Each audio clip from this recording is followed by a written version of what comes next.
కొత్త రూల్ తీసుకొచ్చిన BCCI, Maxwell magic, Ashwin CSK controversy, 17 సంవత్సరాలు కంప్లీట్ చేసిన విరాట్ కోహ్లీ, ఇలాంటి ఎన్నో విషయాలు ఈ స్పోర్ట్స్ న్యూస్లో అయితే మనం మాట్లాడుకోబోతున్నాం. వెల్కమ్ టు అవర్ ఛానల్ వాన్రా టీవీ. నేను మీ విష్ణు చరణ్.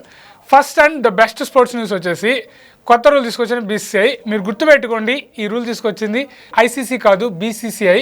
అంటే కేవలం మన డొమెస్టిక్ క్రికెట్లో మాత్రమే ఈ రూల్స్ ఉంటాయి.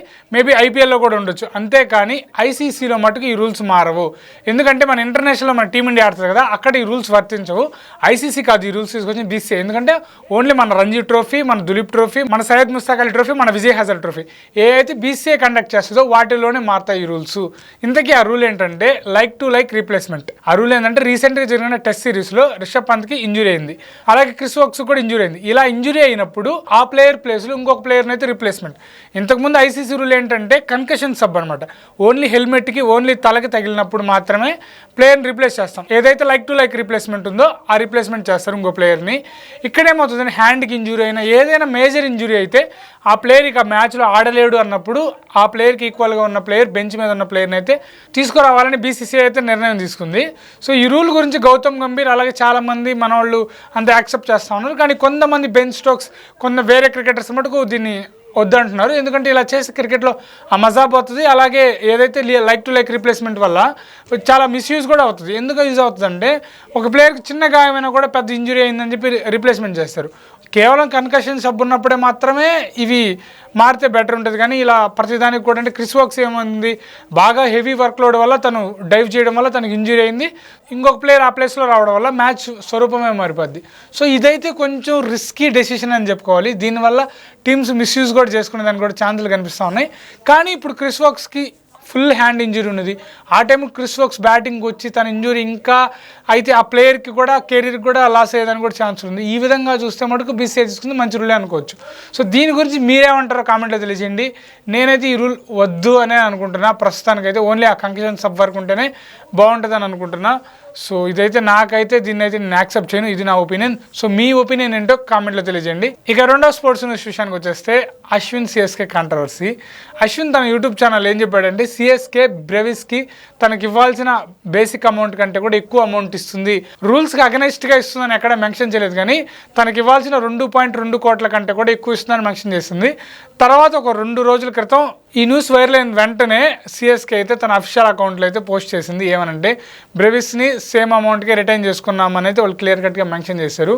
సో ఇవన్నీ చూస్తే సిఎస్కేలో అశ్విన్ నెక్స్ట్ సీజన్లో ఉండడు అనేది క్లియర్ కట్ అర్థమైపోతుంది. ఇవన్నీ చూస్తుంటే అశ్విన్ వేరే టీంలోకి ట్రేడ్ అవుతాడా లేక ఆక్షన్లోకి వస్తాడా అనేది అయితే మనం చూడాల్సిందే.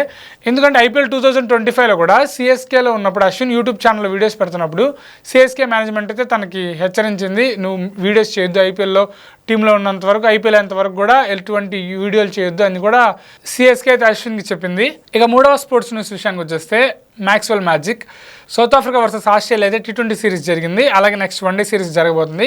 ఈ 3 T20 సిరీస్లో ఫస్ట్ మ్యాచ్ ఆస్ట్రేలియా గెలిచింది, రెండో మ్యాచ్లో బ్రెవిస్ విధ్వంసంతో సౌత్ ఆఫ్రికా గెలిచింది, మూడో మ్యాచ్లో మటుకు థ్రిల్లర్ మ్యాచ్ జరిగింది. ఈ మ్యాచ్లో 2 బాల్కి 4 పరుగులు చేయాల్సిన టైంలో మ్యాక్స్వెల్ అయితే రివర్స్ స్కూప్తో 4 కొట్టాడు. చాలా డేర్ చేశాడు.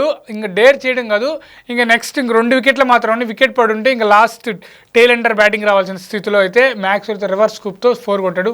కేవలం అద్భుతమైన ఆడాడు. 50+ స్కోర్ అయితే చేశాడు. ఈ మ్యాచ్లో మ్యాన్ ఆఫ్ ద మ్యాచ్గా మ్యాక్స్వెల్ కూడా ఎంపికయ్యాడు. అలాగే మ్యాన్ ఆఫ్ ద సిరీస్గా టిమ్ డేవిడ్ అయితే ఎంపికయ్యాడు.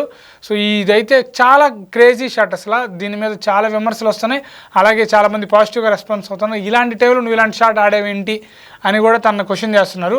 అలాగే ఇలాగ రిస్క్ చేసి ఆ గ్యాప్ని ఫైండ్ చేసాడని కూడా చాలామంది పాజిటివ్గా రెస్పాండ్ అవుతూ ఉన్నారు. సో మ్యాక్స్వెల్ ఎప్పుడు మ్యాక్స్వెల్ అంటే మనం గుర్తుపెట్టుకోవాలి, తను ఎప్పుడు ఆట ఇలానే ఉంటుంది, అవుట్ అయినా ఇలానే ఉంటుంది, రన్స్ కొట్టినా కూడా ఇలానే ఉంటుంది అని మనమైతే గుర్తుపెట్టుకోవాలి. సో దీంతో అయితే 2-1తో అయితే ఆస్ట్రేలియా అయితే సిరీస్ గెలుచుకుంది. ఇక వన్డే సిరీస్లో ఏమన్నా సౌత్ ఆఫ్రికా కంబ్యాక్ చేస్తుందా లేదనేది కూడా మనం చూడాలి. ఇక లాస్ట్ స్పోర్ట్స్ న్యూస్ విషయానికి వచ్చేస్తే 17 సంవత్సరాలు కంప్లీట్ చేసుకున్న విరాట్ కోహ్లీ. మ్యాటర్ ఏంటంటే 2008 సంవత్సరం ఆగస్టు 18వ తేదీన అయితే విరాట్ కోహ్లీ అయితే తన డెబ్యూట్ అయితే చేశాడు వన్డేలో శ్రీలంకతో. ఆ మ్యాచ్లో విరాట్ కోహ్లీ ఫ్లాప్ అయినా కూడా తర్వాత అంచెలంచెలుగా విరాట్ కోహ్లీ అయితే ఎదిగాడు. దీంతో అయితే విరాట్ కోహ్లీ 17 సంవత్సరాలు ఇంటర్నేషనల్ క్రికెట్ని అయితే మన టీమిండియా తరఫున అయితే కంప్లీట్ చేశాడు.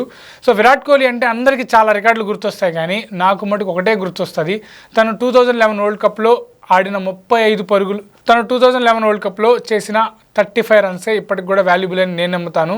సో విరాట్ కోహ్లీ ఇన్నింగ్స్లో the best innings Virat Kohli ఆడిన అన్ని ఇన్నింగ్స్లో మీకు ద బెస్ట్ ఇన్నింగ్స్ ఏదో మీరు కామెంట్లో తెలియజేయండి. ఇక మెయిన్గా విరాట్ కోహ్లీ టెస్ట్ క్రికెట్ని వేరే లెవెల్కి తీసుకెళ్లాడు. దాని గురించి మనం ఎంత తక్కువ మాట్లాడుకుని అంత బెటర్ ఉంటుంది. సో విరాట్ కోహ్లీ అయితే 17 సంవత్సరాలు అయితే కంప్లీట్ చేశాడు. మరొక మంచి అప్డేట్స్తో రేపటి ఎపిసోడ్లో కలుస్తాను. అంతవరకు ఉంటాను. Bye, thanks.